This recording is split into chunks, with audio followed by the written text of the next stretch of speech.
Thanks, Paul, for the introduction. Who is sweating?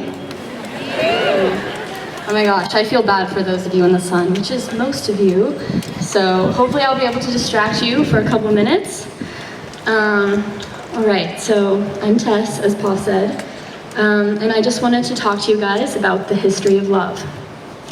It's a book by Nicole Krauss, and I'm convinced she wrote it just for Sage Hill's class in 2016. Her book has all these great feel-good passages that possess powerful writing and short little essays. It's a tribute to the power of art and the significance of saying goodbye.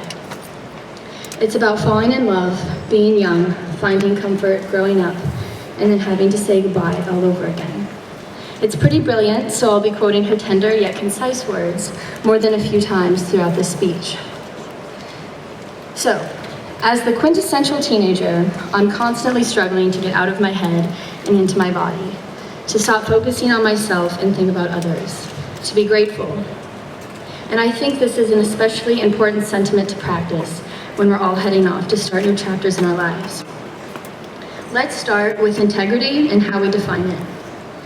If I were to strip you down of all your accomplishments, your looks, your awards and trophies, your number of extracurriculars, your GPA and ACT score, even your number of Instagram likes, what would you be? You standing there with nothing to your name.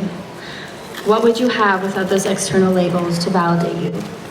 Sure, it's great to work hard and strive for success, but does any of it hold weight if you feel empty without the presence of a label?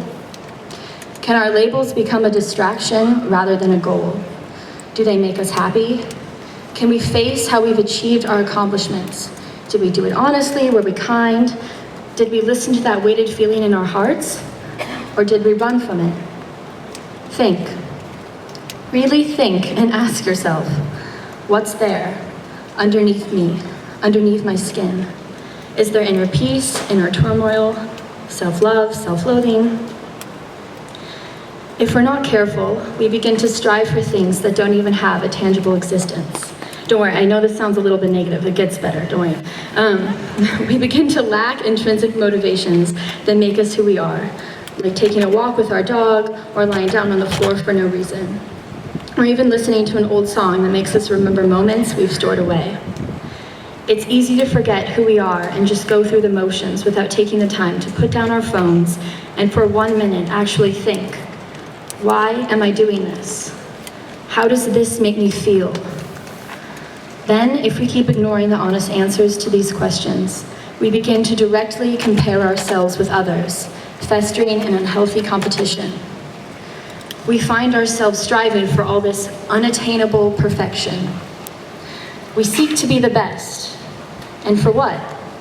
Because we'll always find that there's someone more successful, more beautiful, more charismatic, someone with better grades, a better body, a stronger athlete, a more talented artist, or even a closer family. Now, I didn't just say all that to dampen the mood or to preach to you about how pointless or superficial our lives may be. Ha ha. But I said all that to remind us to be honest with and for ourselves. Integrity, one of Sage Hill's core values, is a state of being, not something we can choose to be only when it's convenient. Every time I find myself being dishonest, I have trouble sleeping at night. I even get a little depressed and sedentary. I stop doing the things that make me feel good, and it's a vicious cycle, one which we've all experienced. And to escape the cycle, I encourage all of us, as we move forward in our young lives, to try our best. Really try. And that means to choose ethics over ambition, to get our work done before we go out, to talk to someone who looks lonely, to stand up for what we believe in, even if we have to stand alone, to trust that our ideas matter just as much as the person next to us, but to realize that we're not above anyone either. To be humble, to finish strong, to remember to do all this not for the rewards or the accolades or for the label, but for ourselves, for our peace of mind. So today, I encourage all of us to look around and find some serenity on this perfect day. Look at the people around you. Notice the color in their eyes, their skin. Look at your parents. Say, I love you. Look at them. Let it hurt a little. Look at your mother. I love you. Look at your father. I love you. And when it begins to hurt more, get out of your head, humble yourself, and say, forgive me. Forgive me for not being able to understand you or your motivations. Forgive me for not being capable of knowing how much you love me, because I know you love me so much, and that's beautiful, but sometimes I just want to say, but never do. Mom, Dad, love me less. Let's also remember the significance of saying goodbyes. Let's not say, see you later, because we're afraid. Let's let it hurt and sting a little. Let's look around this quad, all together as a class, for the last time, and say goodbye. Because then, we can go on. We can move forward and live out the next chapter of our lives. We can go and see and do and take huge risks, and maybe fall in love, and maybe have kids, and maybe write a book, or cure cancer, or be an Olympian, or whatever. The possibilities are endless. Take the words of Nicole Krauss with you to college, when she writes about an old, lonely man who remembers the first time he fell in love. Remember these words when you're on your own in college, no mom or dad hovering above you. Perhaps you're feeling lonely or scared or afraid to take a chance. Okay, listen. Maybe the first time you saw her, you were 10. She was standing in the sun, scratching her legs, or tracing letters in the dirt with a stick. Her hair was being pulled, or she was pulling someone's hair.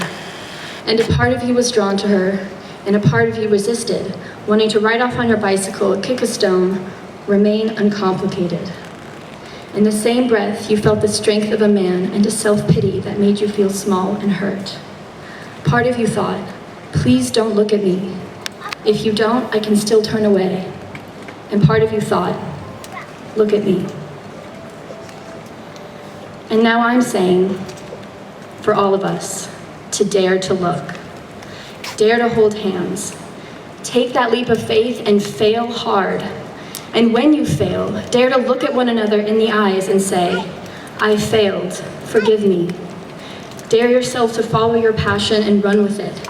Dare yourself to feel uncomfortable, to risk complication. Dare yourself to speak up for someone who's too afraid to speak up themselves. Dare to get out of your head for one moment. Dare to say thank you, and dare to say I love you, and dare to say forgive me, please.